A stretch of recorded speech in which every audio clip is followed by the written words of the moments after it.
les amis, on attaque l'électronique du Blackface Fender Deluxe Reverb de 1966. Donc là, comme vous pouvez le voir, je ne vous ai pas attendu, hein, j'ai déjà attaqué. Je change les condensateurs qui sont dans la Doghouse. Alors la Doghouse, on appelle ça la Doghouse parce que c'est dans un petit coffret, les Américains appellent ça comme ça. Je change pour mettre des tas de ce côté-là parce que j'avais pas les valeurs en FET, mais les tas sont plutôt bien. Et du FET ici. Alors qu'est-ce que j'ai constaté? J'ai constaté quelque chose d'amusant. C'est que le technicien qui était passé avant a fait un petit montage ici, là, ces deux condensateurs-là. Il faut que je vous explique pourquoi on fait une modification, pourquoi le technicien d'avant avait fait une modification. C'est une modification qui je me rappelais plus qu'on faisait ça. Mais je l'ai vu en fait il y a longtemps, j'ai déjà vu des modifications comme ça. Elles sont très bien ces modifs. C'est une astuce en fait. Alors je vous explique pourquoi. Déjà il faut avoir en tête que les condensateurs de filtrage, les premiers condensateurs de filtrage avant la self, c'est une réserve d'énergie. Je dis avant la self, mais c'est aussi ceux qui sont après sont aussi des réserves d'énergie. On ne choisit pas leur valeur par hasard. On filtre l'alimentation, donc on calcule le filtre par rapport à la self, etc. Ces calculs-là sont bien connus, donc on choisit des condensateurs en fonction du filtrage, mais on choisit ces condensateurs-là aussi en fonction d'un critère qui est important, c'est que ce sont des condensateurs réservoirs. Alors les deux premiers sur le schéma, comme je vous l'ai montré, les deux premiers condensateurs sur le schéma, ils sont comme ça, en parallèle, pardon. On a deux condensateurs en parallèle. Là, on a la masse. Oh là, quel schéma. Oh, fantastique. Ils font 16 microfarads hein, sur le schéma. 16 et 16, ça nous fait un condensateur de 32 microfarads. Alors on les met en parallèle, c'est bien, parce qu'on additionne les valeurs, ça évite d'avoir des condensateurs trop gros. En plus, on divise la résistance série interne par deux, enfin tout va bien. C'est mieux d'en mettre deux que d'en mettre un gros de 32 microfarads. Et en plus, surtout à l'époque, plus on monte en valeur en microfarad, en capacité, donc, avec les 400 volts ici, parce qu'ici on a 400 volts, on arrive à avoir des condensateurs trop gros, donc en mettre deux, c'est très bien. Bon, là, ça c'est le schéma que l'on a de base. Donc on a une réserve d'énergie qui équivaut à un 32 microfarads. Ce qu'on aime faire sur les amplificateurs, que ce soit d'ailleurs à lampe ou à transistor, c'est de mettre le plus gros condensateur possible en début, juste après le pont dresseur, ou en l'occurrence la GZ34, là, pour avoir une grosse réserve d'énergie. Quand il y a un appel de courant par l'ampli, il faut que le courant demandé soit le plus rapide possible. Alors c'est en millisecondes. Hein. Parce que sinon, si on n'a pas une réserve d'énergie suffisante, l'alimentation ne va pas être capable de fournir directement parce qu'il faut savoir qu'un condensateur, c'est capable de fournir des courants énormes instantanément. Contrairement à une alimentation, qu'elle soit un redressage, que ce soit, et puis avec le transfo, que ce soit d'ailleurs à diode ou à GZ34, comme c'est le cas dans notre ampli. Alors à lampe, c'est encore pire, hein, parce que c'est encore plus lent. Et donc ces condensateurs-là, pallie à ce problème d'énergie, de latence de l'arrivée de l'énergie quand on la demande. C'est très important, c'est très rapide, hein. C'est très important d'avoir un système réactif, une alimentation réactive. C'est pour ça que moi je dis toujours, les gens disent ouais, l'alimentation ça n'a pas d'importance dans le son. Si, ça a de l'importance. Donc ce qu'on fait, c'est que on veut avoir la plus grosse capacité. Alors vous allez me dire, bah, pourquoi on ne fait pas comme avec les amplis à transistors, on met des gros 10 000 microfarads et puis boum. Bon, déjà 10 000 microfarads en 400 volts, ce serait énorme. En plus, on ne peut pas pour une raison très simple, c'est que la GZ34, la GZ, on va plutôt faire un GZ34. La GZ34 n'accepte que 60 microfarads sur sa sortie. Pourquoi? Parce qu'au-delà de 60 microfarads, le courant de charge du condensateur va être trop important. Il faut savoir qu'un condensateur, à l'allumage d'un ampli, ou n'importe quel système d'ailleurs, à partir du moment où on lui applique une tension aux bornes, il se comporte comme un court-circuit jusqu'à ce qu'il soit complètement chargé. Une fois qu'il est chargé, c'est un circuit ouvert. Mais je parle en continu, hein. Mais tant qu'il n'est pas chargé, c'est un court-circuit. Quand on allume l'ampli, la GZ34 est froide. Et on va mettre sa sortie en court-circuit, puisque les condensateurs vont charger. Donc pour éviter que la GZ34 morfle de trop, morfler, oui, c'est un terme technique, souffre de trop, on va dire, ce sera plus élégant. On va pas au-delà de 60 microfarads. Au-delà de 60 microfarads, on va faire souffrir la GZ34. Mais d'un autre côté, on veut la plus grosse capacité pour avoir une réserve d'énergie conséquente. Donc en fait, l'astuce, ça consiste à... On va mettre déjà les deux résistances. Je vous expliquerai après à quoi servent les deux résistances. Donc là, on met les deux résistances. Et on a deux condensateurs. Hop. En série. Le technicien, donc là, on a toujours plus B+, qui est à 400 volts sur cet ampli. Le technicien avait mis 80 microfarads. 80 microfarads. Donc ça nous ferait, s'ils étaient en parallèle, ça nous ferait 160 microfarads. Mais comme ils sont en série, ça nous fait plus que 40 microfarads. Les ESR sont en série, donc elles s'additionnent. Donc le courant de charge à l'allumage va être moins violent que s'ils étaient en parallèle. Et ici, on a deux résistances de 220K. On peut aller là sur ce type de montage, on peut aller jusqu'à 1 mégome. Alors à quoi ça sert? D'ailleurs, j'ai oublié une connexion ici, voilà. À quoi ça sert? Ça sert à équilibrer les tensions. C'est un pont diviseur, hein, ça. Les deux. On a une tension ici à l'entrée, et ici on va avoir deux tensions. Et les résistances permettent de les rendre égales, parfaitement égales, puisque c'est un pont diviseur avec deux résistances de la même valeur. Donc on divise la tension V1, on la divise en deux. V2, V3 égale, alors la moitié, 1,5 de V1. Voilà. Donc, alors...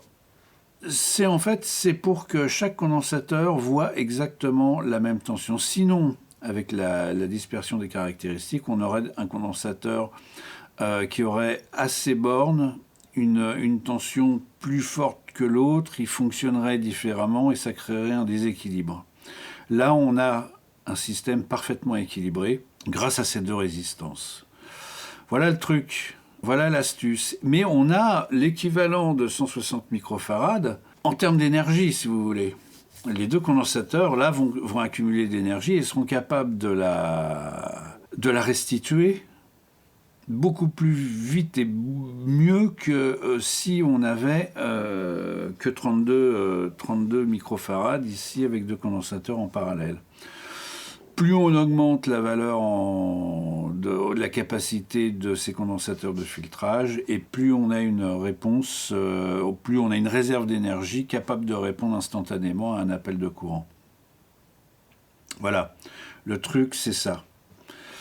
Et c'est une très bonne astuce, et je l'ai gardée. J'ai gardé, donc j'ai changé les condensateurs, et j'ai pas modifié, je suis pas revenu au modèle d'origine, au schéma d'origine, celui-là, là, parce que j'ai trouvé ça très, très intelligent. Tant pis pour le respect de l'ampli à l'époque, de l'époque. De toute façon, ça fait partie de son histoire, hein. À une époque, en 1995, puisqu'il y avait les dates des condensateurs dessus, en 1995, un technicien a fait ça, et puis voilà, ça fait partie de sa vie d'ampli, puisqu'on est là sur un ampli de collection quand même. Donc voilà. Là, je vais changer les condensateurs de filtrage ici, que l'on voit sur le schéma, ces trois-là. Là, ici, là, qui sont des 16 microfarads. Alors, généralement, on met des 20 microfarads. Pourquoi? Parce que les 16 sont difficiles à trouver. Mais j'ai trouvé des FNT, des FET, en bon français, qui font 16 microfarads, 475 volts. Donc ils seront parfaits. Ils sont tout petits, hein, comparés à ce qu'on faisait avant, qui sont des monstres, hein. Si on regarde ici, on a des gros... Je ne sais pas si j'ai réglé la caméra. Voilà, bah oui, on voit là. Vous voyez ici, là, à côté de ça, les 16 microfarads modernes maintenant, 475 volts, les FET qui sont très réputés. Voilà la taille. Donc vous voyez qu'on a fait quand même des progrès au niveau de la taille des condensateurs. Alors c'est une FET, c'est une marque qui est très réputée, qui est utilisée par tous les restaurateurs d'amplis vintage américains. Donc si les Américains le font, hein, pourquoi pas nous? Non, ils sont très bons, ils sont très bien. Quand on les mesure, ils sont vraiment, ils ont des valeurs très bonnes. Comparé à certains condensateurs chinois ou même neufs, on voit que les valeurs sont pas extraordinaires. J'ai aussi vérifié le bias, mais ça je vais vous en reparler parce que il y a quelque chose de particulier sur cet ampli. Le bias est extrêmement bas. Mais ça je vais vous en reparler plus tard. Donc je change ces condensateurs là et après on va attaquer le bias. Il y a aussi un petit bruit de fond qui est probablement dû à une des lampes, léger petit craquement. Donc je vais revoir ça. Il y a le support de cette lampe qui crachouille un petit peu, je vais le nettoyer. Bon, il y a encore du boulot, hein. Il y a encore pas mal de travail avant qu'on attaque la grosse modification, c'est-à-dire la modification de l'ampli, du transfo d'alimentation. Mais ça, on va voir ça après. Pour l'instant, je change ces condensateurs-là et on attaque la suite. Bien, alors... J'ai changé les condensateurs là sur le dessus, du FET, du TAD.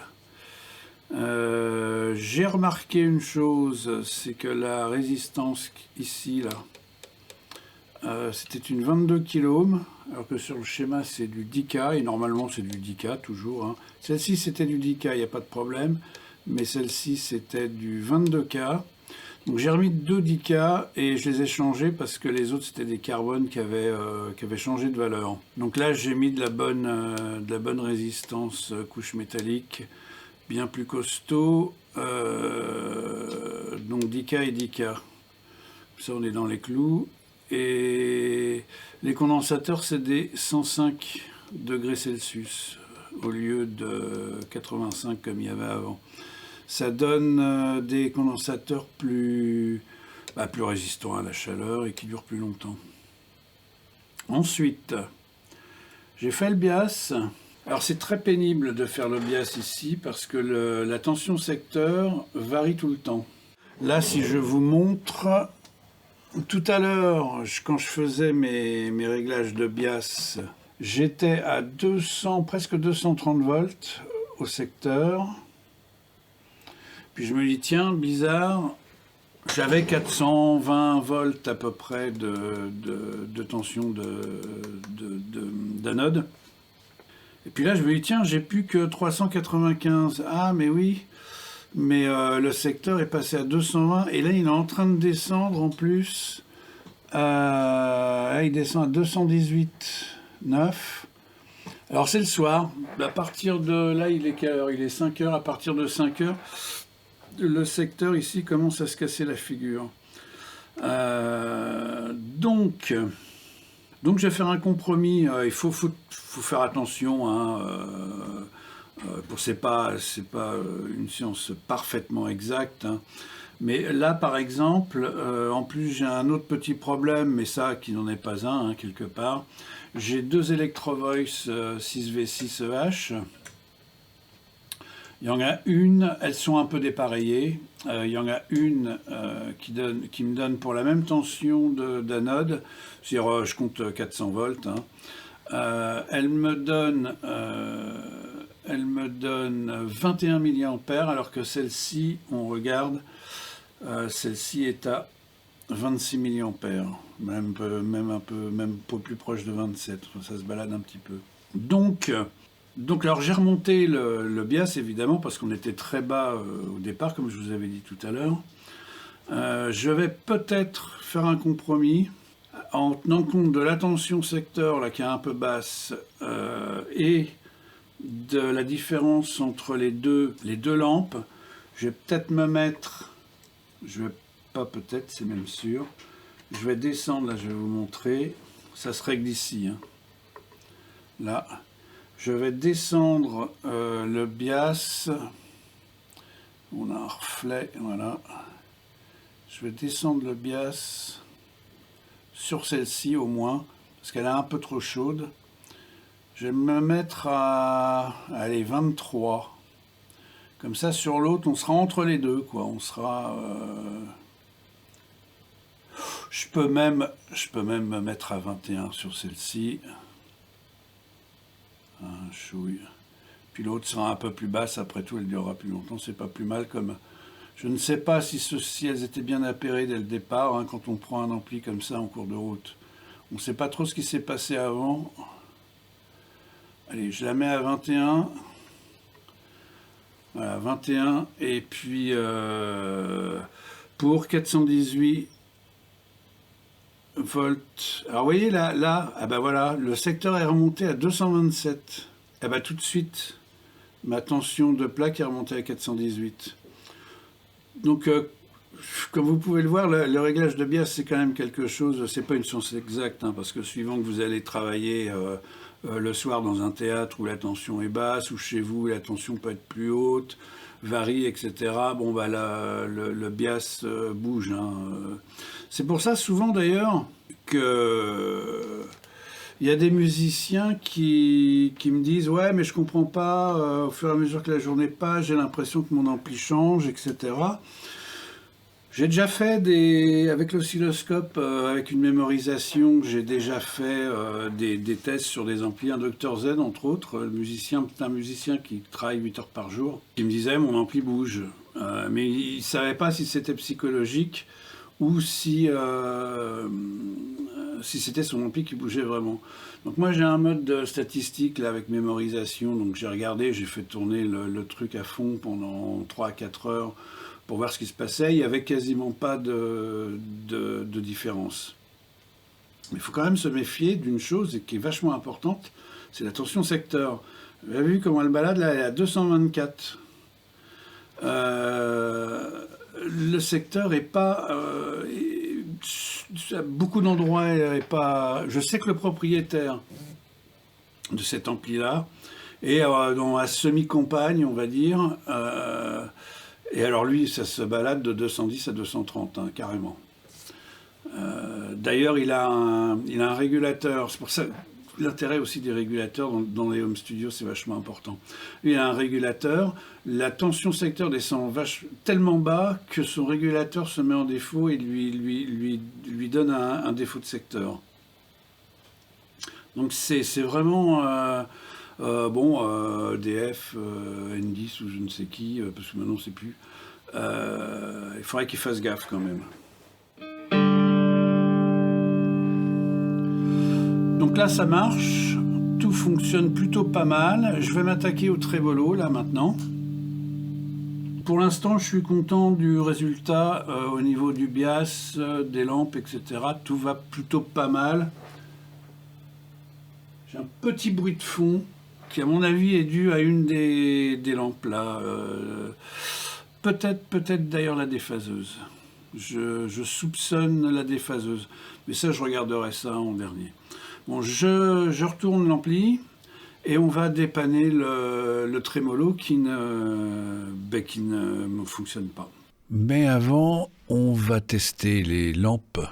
Comme ça, on en aura fini avec les lampes et on pourra passer au trémolo. Alors, on teste les lampes de l'ampli. Là, je suis sur V1, qui est une 12AX7. Avec un testeur de lampe. Alors ce n'est qu'un testeur, hein, c'est pas un traceur de courbe, mais ça suffit pour tester les lampes. Alors comment ça marche? On a ici un menu qui déroule.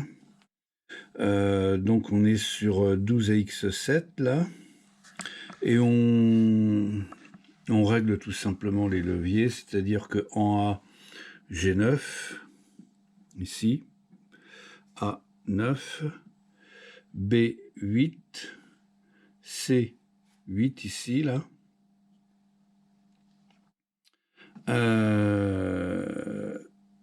D1. Et ensuite, pour tester la première triode, je mets 6 et 7 ici sur test. OK ? Donc là on est prêt. Il faut faire que la lampe chauffe un petit peu. Là elle a chauffé suffisamment. Voilà. V1 est très bien. La première triode est très bien. La seconde triode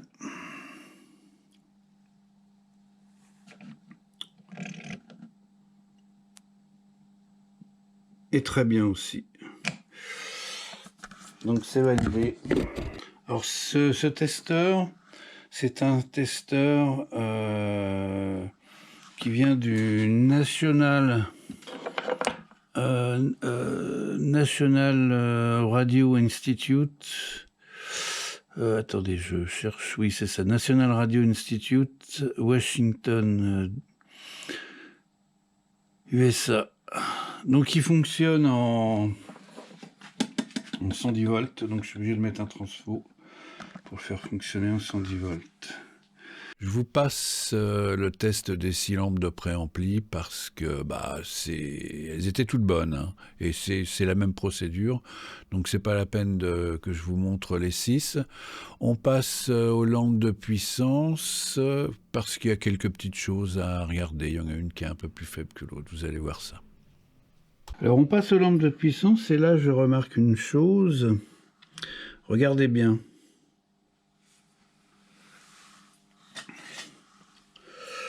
Regardez bien.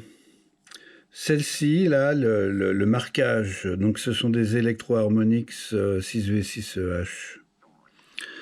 Ok, regardez. Cette lampe-là, le marquage de cette lampe est décoloré par rapport au marquage de celle-ci. Ça voudrait dire que cette lampe a chauffé, a été biaisée trop fort à un moment de sa vie. Hein. Ça c'est typique d'une décoloration d'une lampe qui a chauffé. Normalement, vous voyez là les marquages électroharmoniques sont bien bleus.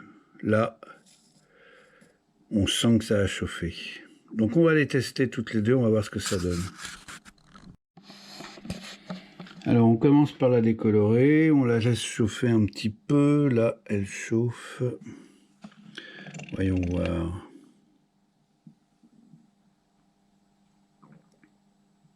On la laisse chauffer, hein. Il faut qu'elle prenne sa température. Alors, on voit l'aiguille qui monte très légèrement. On est à 72. Voilà, si j'attends, elle va monter un petit peu. Elle montera plus énormément. Elle monte encore un peu. Ouais, on est et on est à 73. Un bon 72. Ok. On va tester l'autre. On la laisse chauffer un peu. Alors, est-elle chaude?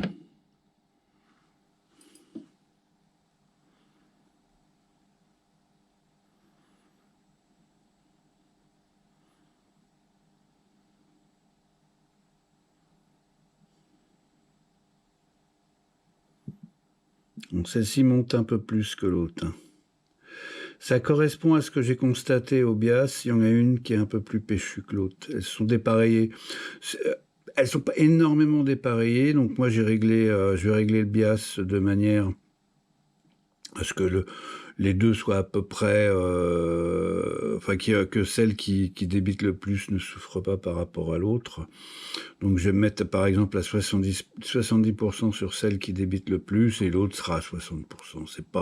C'est pas un gros problème. De toute façon, le bias des lampes, certains disent qu'avoir des lampes légèrement dépareillées, ça ramène de l'harmonique. Voilà, on monte à 80. Hein. On monte à 80 avec celle-ci, alors que l'autre, on plafonnait à un bon 72. Donc voilà. Ça confirme ce que j'avais constaté au bias, c'est qu'il y en a une qui est plus péchue que l'autre. Alors on attaque le trémolo. Le trémolo est ici, là. Je vais vous le montrer plus en détail avec la GoPro. Là j'ai l'intensité à fond, la speed au minimum. Il n'y a pas de trémolo, hein.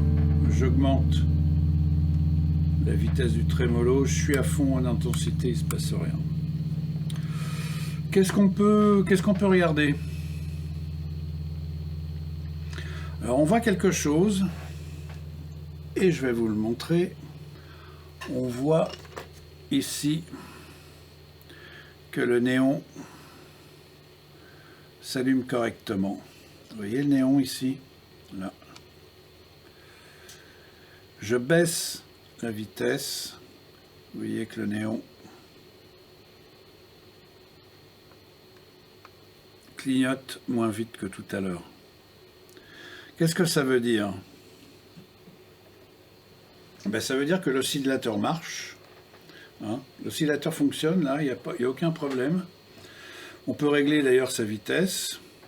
J'ai vérifié l'intensité. Alors l'intensité, si vous voulez, le trémolo d'un Deluxe Reverb, c'est un réglage automatique de volume qui est asservi à un oscillateur. Donc ça fait c'est pas un vibrato. Contrairement à ce qu'ils disent, c'est pas un vibrato, c'est un trémolo. Un trémolo, ça module en amplitude. Le vibrato, il module en fréquence. Et un peu en amplitude aussi. Hein, Donc, là, qu'est-ce qu'on va vérifier? Je vais d'abord vérifier la tension sur le néon. Pour voir un peu. Alors là, je vais me prendre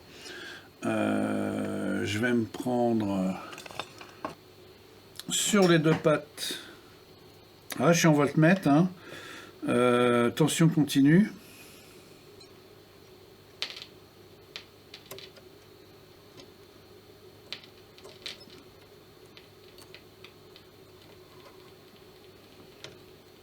Alors, on entend le fait d'avoir mis mes mes fils, mes câbles de mesure sur le néon, on ramène des parasites sur le haut-parleur. Vous l'entendrez peut-être pas, vous, hein, mais moi je... Alors qu'est-ce qui se passe là? On voit donc la tension aux bornes du néon qui bouge. Vous voyez? Alors moi j'aime pas faire une mesure comme ça avec les appareils numériques parce qu'on voit moins bien ce qui se passe. Je vais vous montrer que garder un appareil à aiguille, eh ben c'est vachement bien. Voilà, je prends mon appareil. Ça, c'est génial. Et vous allez voir que c'est bien plus parlant. Et surtout quand on va mesurer la résistance la LDR, donc qui recueille la lumière et qui la transforme, c'est une résistance qui change à la lumière. Donc je me branche en volts. Je me mets en volts continu, je suis bon. Donc là on voit la tension du néon qui varie. Moi je préfère voir sur un appareil à aiguille. Là j'augmente l'intensité, la vitesse. Et là on voit bien, le phénomène est parfaitement visible. Là on a notre aiguille qui vibre. Si je baisse la vitesse, je trouve qu'on voit mieux qu'avec les appareils numériques. Alors là, c'est encore pas vraiment flagrant, mais sur certains phénomènes comme ça qui sont transitoires, c'est vachement mieux d'avoir un appareil. Alors maintenant, on va regarder ce qui se passe du côté de la LDR. Du côté de la LDR, on passe en ohm-mètre, et là, on se rend compte qu'on n'a aucune variation. L'aiguille est parfaitement stable. Donc vous voyez bien là qu'on a un problème. L'aiguille ne bouge pas de l'autre côté, hein. Je me suis connecté de l'autre côté du petit système optique. Donc on a bien une LDR qui est HS. Alors j'ai changé l'optocoupleur. Je vous montre, donc il est ici, je n'ai pas encore connecté le côté de la LDR, je vérifie simplement la LDR, et là on voit que par rapport à tout à l'heure, j'ai bien un mouvement de l'aiguille. Donc normalement le vibrato va fonctionner. Je soude ça, et je vous reprends. Bon, alors le vibrato fonctionne.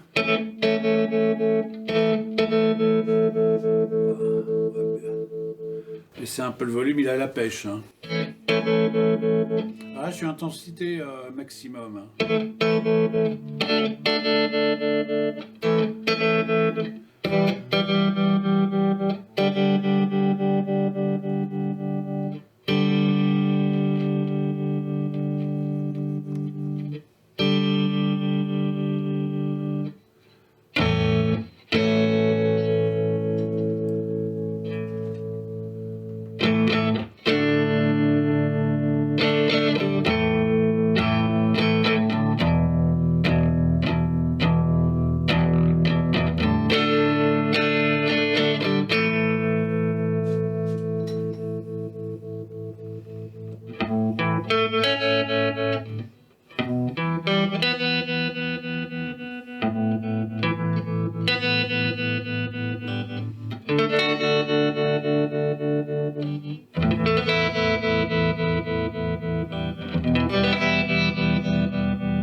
Il est beau, hein? Il est assez beau. La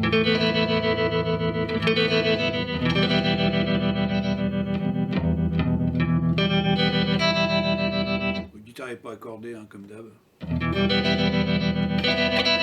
Tac, technicien, hein, pas musicien.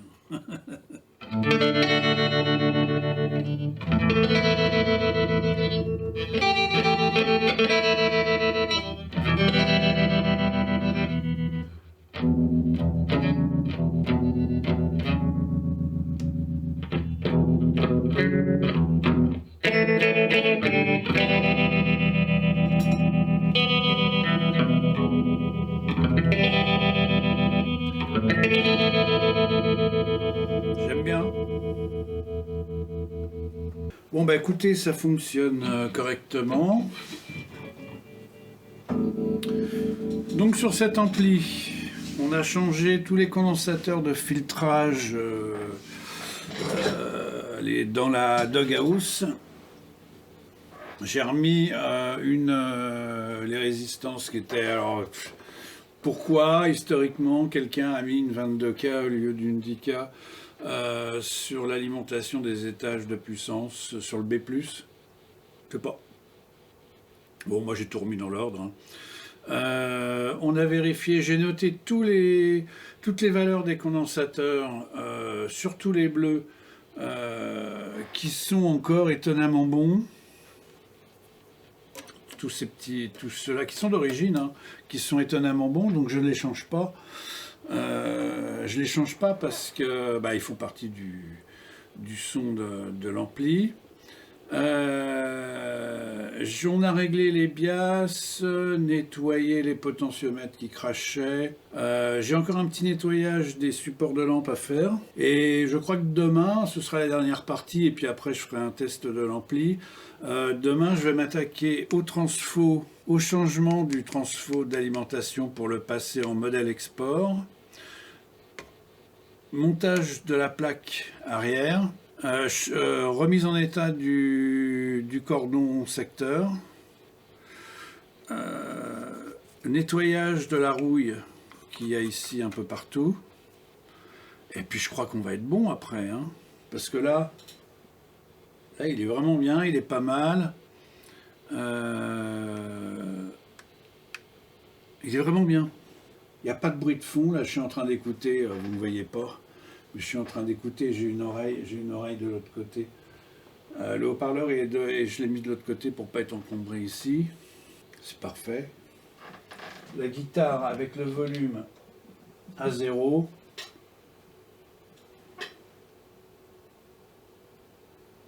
On entend un tout petit peu le clic de l'oscillateur du vibrato. Tout petit peu. C'est pas, franchement, c'est rapport signal sur bruit excellent. Bon, bah écoutez, voilà quoi. On est pas mal. Donc là, après, le gros boulot là qui vient, c'est de changer le transfo. Là, il y a du boulot là. Eh ben, je vous reprends plus tard pour cette dernière étape, et puis après, on se fera plaisir. On le fera un peu tourner. J'ai encore un nettoyage à faire de la face avant. Et puis après, on va se faire plaisir. On va jouer un peu avec avant de le rendre au propriétaire. Ouais, la rouille s'en va très facilement.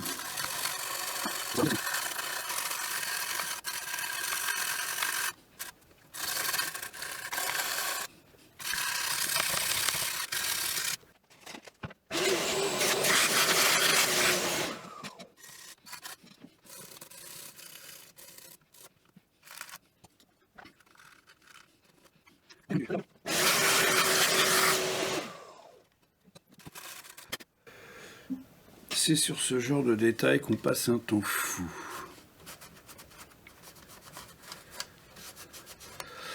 Les vis ne veulent pas se dévisser. Elles sont bloquées.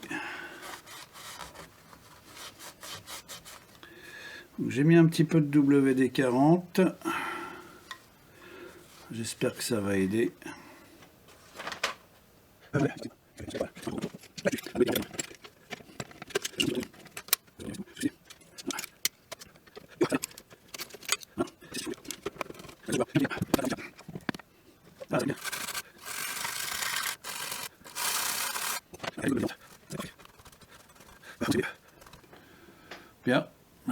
transfo est changé. On a maintenant affaire à un modèle export, enfin on espère, parce que j'ai pas encore mis le jus. J'ai mis les caméras pour, pour mettre le jus, pour voir si tout va bien se passer. Alors je vous montre quand même ce que j'ai tout vérifié, revérifié, mais bon, sait-on jamais. J'avais noté les résistances de primaire et aussi de secondaire, mais bon, ça c'est moins important. Ce qui est important, c'est les résistances de primaire. Ce qui me permet de vérifier le câblage, si le câblage est bon. Donc la sélection des tensions se fait ici, derrière, et ça me permet au bout de la prise que je vous montre ici de vérifier si je tombe bien sur les bons enroulements en mesurant la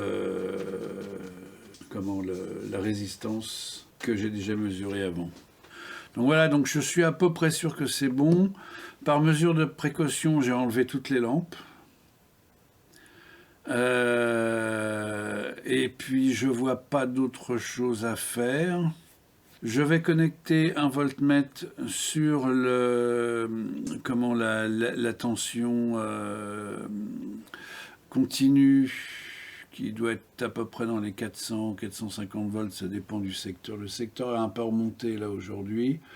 On est à 227 volts, donc normalement je devrais sélectionner 230, mais je vais rester sur 240.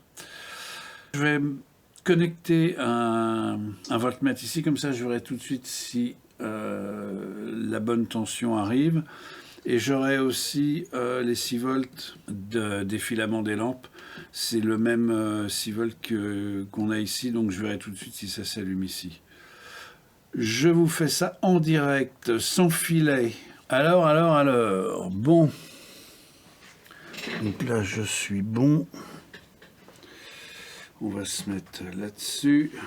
Alors, je vous ai dit une bêtise, c'est pas 450 volts qu'on a ici, mais 600, puisqu'on est avant redressement, on est en sortie du transfo, et on est à 2 fois 354 volts. Donc entre le rouge et le rouge, on a 354 volts. Je vais plutôt me mettre d'ailleurs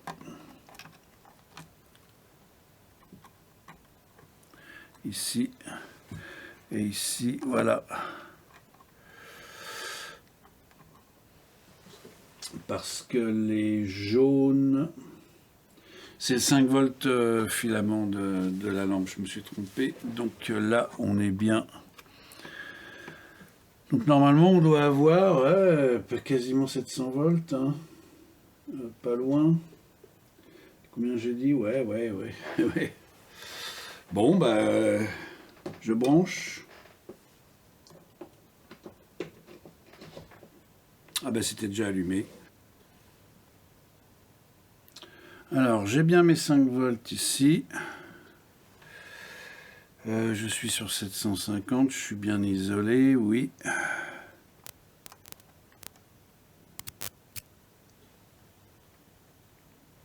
Ouais, j'ai 670, c'est très bien ça. Vu que je suis sur 240 alors qu'on est secteur à 221, c'est parfait. Je vais vérifier aussi.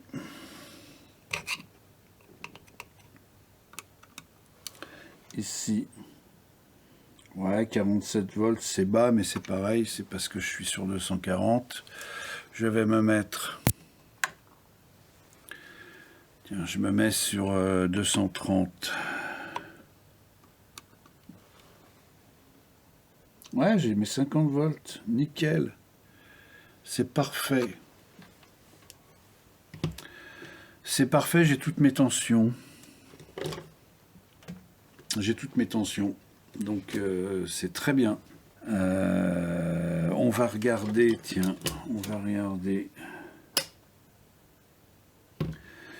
la tension de bias parce qu'elle est importante si on ne veut pas claquer une lampe ou les transfos. On a 39 volts, c'est pas mal. pourrais le baisser un petit peu. Par précaution, hein. Après je vais... De toute façon, je vais régler le bias, hein, puisque j'avais déjà regardé avant, mais bon, je vais me prendre ici. Et je vais régler le bias de telle manière à ce qu'on soit à 35 volts, puisqu'il préconise pour démarrer 35 volts. Voilà, je suis à 35 volts.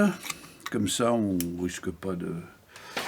Il n'y a pas de problème, mais bon, autant y aller mollo.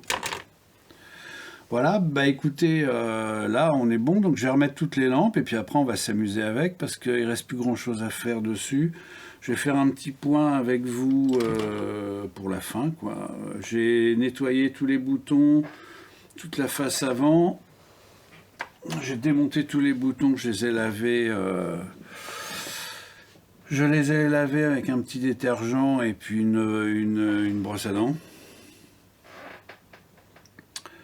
Voilà, il est vraiment très propre, hein. Il n'y a vraiment rien qui jure. Je vais juste vous montrer la plaque. Je ne sais plus si je vous l'ai montré, la plaque arrière. Donc, qui est une reproduction de ce qui se faisait à l'époque. Alors moi, je trouve ça extrêmement dangereux, hein, mais bon, c'est pour reproduire ce qu'il y avait à l'époque. Alors, toi, tu vas passer par là. Il est lourd, hein.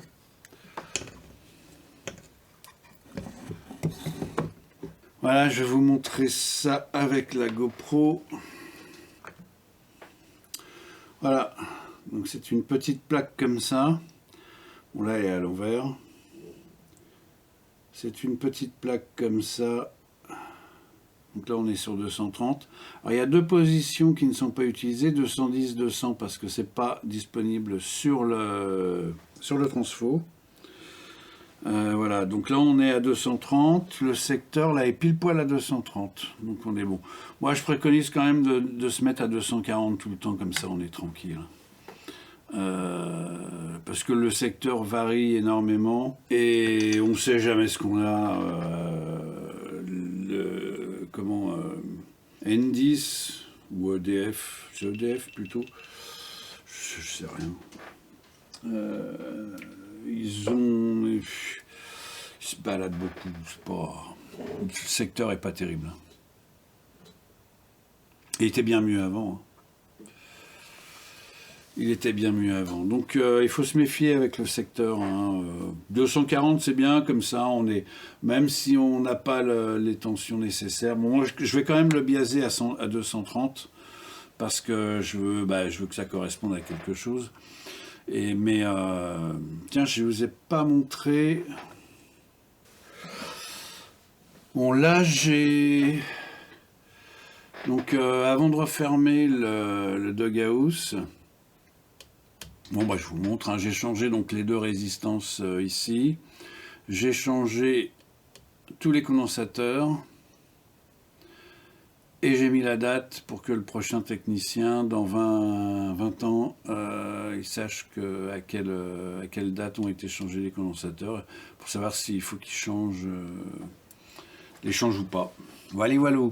Donc ça, on va refermer, on va remettre les lampes et tout, puis maintenant, bah, on va s'amuser avec. Parce que moi, je veux m'amuser avec un peu. Avant de le rendre à son propriétaire, son heureux propriétaire. Puis de toute façon, je suis obligé de le faire tourner, hein, quand on a fait tellement... Parce que là, on en a fait des trucs dessus. Il faut le faire tourner pour être sûr que tout va bien et puis qu'il n'y ait pas quelque chose qui pète après. Donc voilà, bon, bah, je vous reprends, je remets toutes les lampes et tout, puis après on fait joujou avec. Alors c'est pas encore fini parce que j'avais une petite modification à faire, une modification qui était préconisée par Fender. Je vais vous montrer ça. Ici, là, en parallèle, je sais pas si vous voyez bien, ouais, voilà, en parallèle ici du... Ils appellent ça le cancrelat du trémolo, de la cellule du trémolo, opto Ah, je vais y arriver, optoélectronique. Euh, il faut rajouter un 10 nanofarad 600 volts en parallèle de ce côté-là pour éviter les petits clics, clics, clics, clics du trémolo quand on joue pas. Alors c'est tout petit, enfin c'est très faible, mais il faut rajouter ce petit condensateur là parce que il y a il faut être à peu près 1 m 50 cm du haut-parleur pour l'entendre. Il fait tic tic tic tic tic à la fréquence de la vitesse du trémolo. Rajouter ce petit condensateur là en parallèle avec la cellule optoélectrique, enfin photocoupleur, je vais y arriver. En parallèle avec le photocoupleur, ça élimine tout bruit. Très bien, très bonne, très bonne modif. J'ai aussi éliminé, alors il y avait un bruit de fond qui ressemblait un peu à des craquements électriques. Alors pareil, aussi très bas. Donc vous avez vu, on a testé les lampes. Et en fait, je me suis rendu compte que c'était une lampe qui posait problème. Je vais vous montrer comment j'ai fait pour déterminer quelle lampe c'était. Je ne savais pas trop d'où venait le bruit, donc j'ai essayé de déterminer de quel étage venait le bruit. J'ai donc enlevé la lampe déphaseuse, je trouve plus mon... Ah voilà. La lampe déphaseuse ici, là. Parce que je soupçonnais que ça vienne des lampes de puissance, comme il y en a une qui a chauffé, comme on a vu quand on a testé les lampes. J'enlève la déphaseuse, il n'y avait plus rien. Je remets la déphaseuse, ça revient. J'aurais pu faire l'inverse, hein. C'est parce que je suis parti à l'envers en fait. J'aurais pu partir des lampes de préampli et puis aller vers les lampes de puissance. D'ailleurs j'aurais dû puisque c'était pas du tout vers les lampes de puissance.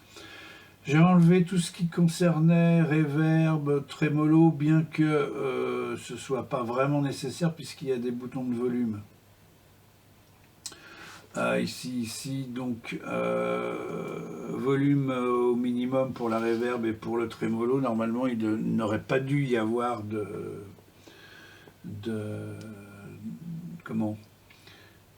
bruit généré par les lampes, ces lampes. Mais le problème, c'est qu'on ne sait jamais si ça passe pas par l'alimentation. Donc j'ai préféré enlever les lampes. J'avais toujours le bruit. Ensuite... j'ai regardé ici, donc en fait il n'y avait plus que deux solutions. Soit la lampe ici, V1B, ici, qui elle est directement connectée à la déphaseuse, ou en fait c'est la V2B, en fait ce sont le buffer, les deux triodes qui font buffer pour attaquer la lampe de préamp avant le déphasage. C'est-à-dire qu'en fait, ce sont une demi-lampe, en fait, une triode, juste derrière les corrections pour remettre le signal à niveau, parce qu'on perd beaucoup de niveau hein, après les corrections. Et après, on attaque un préampli qui attaque la déphaseuse. Et en fait, en enlevant cette lampe-là et cette lampe-là, je me suis rendu compte que ça venait d'ici, là. Donc ça ne pouvait pas être la demi-triode ici, mais ça, probablement j'avais le problème. Le problème venait de la deuxième triode de la lampe du canal vibrato. Donc je l'ai changé, hein, j'ai mis une TAD Premium Selected et j'ai plus du tout maintenant de ce bruit c'est un espèce de craquement électrique très lointain. On aurait pu croire d'ailleurs, c'est un craquement qui ressemble un peu au crachement d'un potentiomètre, mais c'est plus sec dans le son. un peu avoir l'habitude de l'entendre, mais j'étais persuadé que c'était pas un potentiomètre qui me posait problème, et effectivement, c'était bien une lampe. Donc alors vous voyez, c'est la preuve qu'on peut tester une lampe, elle est bonne au testeur de lampe, mais elle peut avoir des petits défauts, elle peut être radiophonique, elle peut générer des bruits, elle peut avoir beaucoup de souffle, elle peut... Bon, il y a plein de choses. Le testeur de lampe ne check pas tout, il check simplement voir si la lampe marche ou pas, c'est blanc ou noir. Mais sinon, la lampe peut avoir des problèmes...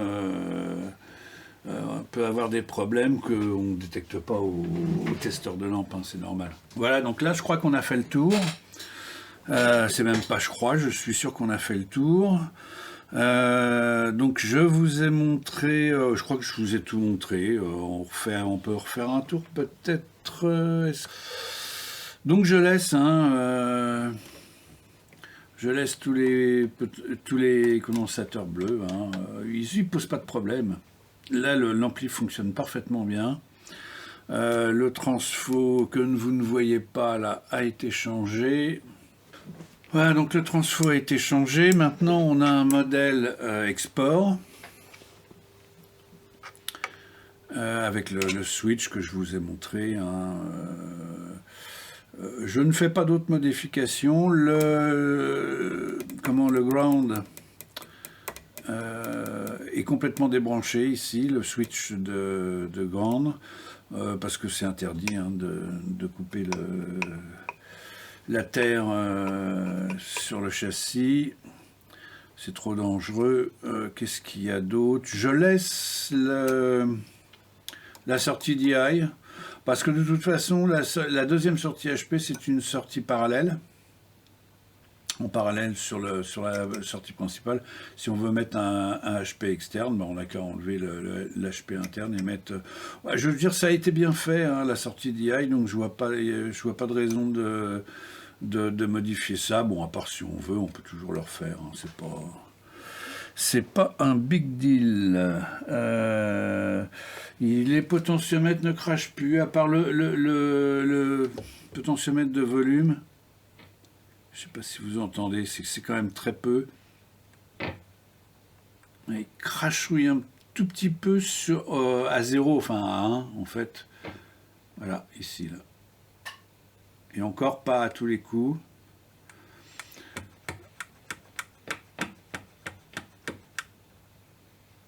C'est pas gênant parce que sur toute la plage...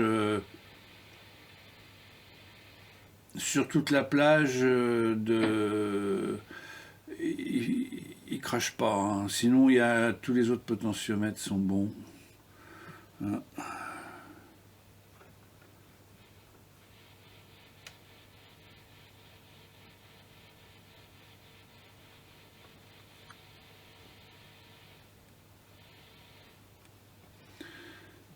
Voilà, il faut que je teste la reverb et puis de toute façon je vais le remonter. Là il n'y a pas de raison de laisser encore les tripes à l'air.